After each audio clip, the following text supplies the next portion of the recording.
สบายดีหมดทุกท่านสำหรับคลิปนี้ข่อยนี้จะพาทุกท่านไปเบิงรถไฟคิหะ183ที่ว่าทางญี่ปุ่นมอบให้ไทยจำนวน17คันแบบฟรีๆเลยซึ่งว่าหลังจากที่รถไฟคิหะ183ไล่มีการปรับปรุง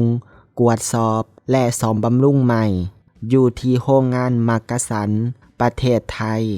หลังจากที่ว่าไล่มีการปรับปรุงแล้วก็ออกมาใหม่เอี่ยมเลยปานว่าบ่แม่นคันเดียวกันเลยเนาะสำหรับ2รูปนี้แต่ว่าเรื่องเข้าโค้งหรือว่ารูปห่างก็ยังคงเดิมอยู่เนาะเพียงแต่ว่าขางขวานี่ใหม่เอี่ยมกว่าเนื่องจากว่าไล่มีการปรับปรุงและซ่อมบำรุงแล้วและรถไฟคิหะ183บางส่วนนี้ก็เริ่มแล่นทดสอบเป็นที่เรียบร้อยซึ่งคาดว่าจะพร้อมให้บริการในรูปแบบรถท่องเที่ยวระยะสั้น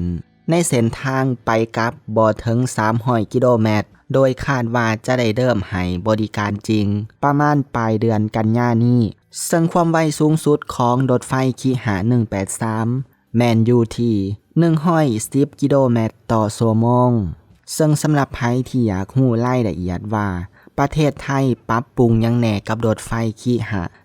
183ก่อนที่จะนำมาใส่งานจริงข่อยก็แนะนำให้ไปเบิ่งคลิปของช่อง YouTube การรถไฟแห่งประเทศไทยซึ่งเพิ่นนี่บอกละเอียดเลยเนาะและหลังจากที่ข่อยนี้ไปเบิ่งก็พบว่าได้มีการปรับปรุงหลายอย่างเลยก่อนที่จะนำมาใส่งานจริงซึ่งสำหรับใครที่อยากเบิ่งลิงก์ของคลิปดังกล่าวจะอยู่ในคำอธิบายของคลิปนี้เด้อทุกท่านซึ่งต่อไปเฮามาเบิ่งข้อมูลแผนการทดสอบแล่นรถไฟคิหะ183นี้กันโดยท่านสิริพงษ์พฤทธิพันธ์ห้องผู้ว่าการรถไฟแห่งประเทศไทยแจ้งว่าขณะนี้งานปรับปรุงและทำสีภายนอกตัวรถไฟดีเซลรางคิหะ183ของกลุ่มธุรกิจการซ่อมบำรุงรถจักรและล้อเดือนการรถไฟแห่งประเทศไทยล่าช้าไปจากแผนงานที่วางไว้ประมาณครึ่งเดือนเนื่องจากว่าตอนเดือนกรกฎาคมที่ผ่านมามีวันหยุดค่อนข้างหลายอีกทั้งเป็นช่วงฤดูฝนบางวันฝนตกหนักเฮ็ดให้มีความชื้นสูงจึงต้องหยุดเฮ็ดสีภายนอกตัวรถไปได้ยะหนึ่งปัจจุบันพ่นสีและเฮ็ดสีภายนอกตัวรถแล้วเป็นที่เรียบร้อย2คันอยู่ระหว่างเร่งพ่นสีจริงคันที่3เกียมนำทั้ง3คันไปทดสอบแล่นในวันที่18สิงหาเส้นทางกรุงเทพหาศรีราชาจังหวัดชลบุรีท่านสิริพงษ์ยังได้กล่าวต่ออีกว่าในระหว่างนั้นจะเร่งพ่นสีคันที่4อีกด้วยเมื่อแล้วเสร็จก็จะทดสอบพร้อมกันอีกครั้งทั้ง4คันแบบเต็มรูปแบบประมาณเดือนกันยาการทดสอบจะวัดค่าต่างๆทางวิศวกรรมเพื่อให้มีความแม่นยำและปลอดภัยก่อนจะนำออกมาให้บริการแก่ประชาชนในการทดสอบบ่ได้เปิดให้ประชาชนได้ร่วมด้วยมีเพียงวิศวกรและช่างเท่านั้นที่ได้ร่วมทดสอบเพื่อความปลอดภัยคาดการว่าจะนำเอารถไฟดีเซลรางคิหะ183ทั้ง4คันเปิดเดินรถให้บริการแก่ประชาชนได้ประมาณปลายเดือนกันยายนนี้เบื้องต้นจะใช้เป็นขบวนพิเศษขบวนรถท่องเที่ยวระยะทางไปกลับบ่เกิน300กิโลเมตรอาทิเช่นอยุธยาและฉะเชิงเทราท่านสิริพงษ์ยังได้กล่าวเติมอีกว่ารถไฟดีเซลรางคิหะ183เป็นรถไฟที่การรถไฟแห่งประเทศไทยได้มาจากบริษัทฮอกไกโดรันเวย์คอมเพนีหรือว่า JR ฮอกไกโดประเทศญี่ปุ่นเมื่อช่วงกลางเดือนธันวาปี2021จำนวน17คันกำลังปรับปรุง4คันและต้นปี2023จะเริ่มปรับปรุงอีก4คันส่วนที่เหลืออีก9คันจะเริ่มปรับปรุงในระยะถัดไปทั้งนี้รถไฟคิหะ183แบ่งเป็น4ขบวนและ4ตู้อีก1ตู้เป็นตู้สำรองใน1ขบวนมี216บ่อนั่งมีสิ่งอำนวยความสะดวกสำหรับห้องหับนักท่องเที่ยวครบครันทั้งเครื่องปรับอากาศเบาะที่นั่งปรับเอนได้ และมีห้องนำระบบปิดเป็นขบวนรถไฟที่บ่ต้องใส่หัวรถจักรมีเครื่องยนต์ในตัว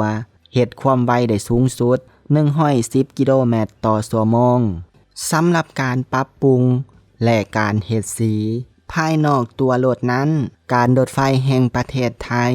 พยายามเฮ็ดให้สีออกมาสวยงามที่สุดโทนสีเน้นสีขาวม่วงเขียวอ่อนและน้ำตาลโดยเป็นสีดั้งเดิมเพื่อคงความเป็นญี่ปุ่นให้ผู้ที่ชื่นชอบรถไฟญี่ปุ่นได้สัมผัสกับกลิ่นอายของความเป็นญี่ปุ่นอย่างแท้จริง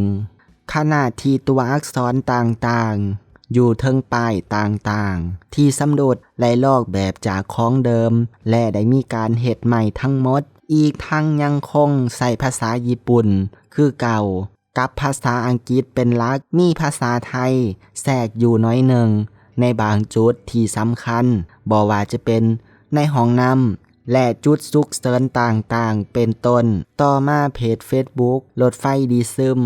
ก็ได้ออกมาโพสต์ในวันที่18สิงหาคม2022ว่ามื้อนี้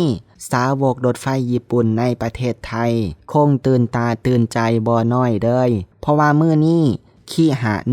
183ที่การรถไฟแห่งประเทศไทยได้มาจาก JR Hokkaido ประเทศญี่ปุ่นไล่มีโอกาสออกมาแล่นทดสอบระบบต่างๆไปไกลถึงศรีราชาพร้อมกับอวดโฉมใหม่หลังจากได้รับการปรับปรุงโดยคงรูปแบบที่คงอนุรักษ์แบบดั้งเดิมเมื่อครั้งที่ยังให้บริการที่ญี่ปุ่นเอาไว้ด้วยหลังจากที่ได้เข้าไปสัมผัสเจ้าคีหา183ขบวนนี้แบบใกล้ๆมาแล้วแอดมินขอบอกเลยว่ารถไฟขบวนนี้แทบจะยกบรรยากาศเดิมๆสมัยให้บริการอยู่ที่ญี่ปุ่นมาได้ครบเกือบ 100% เลยงานนี้ต้องยกความดีความชอบให้กับทีมงานของการรถไฟแห่งประเทศไทยทุกคนที่มอบแห่งกายแห่งใจ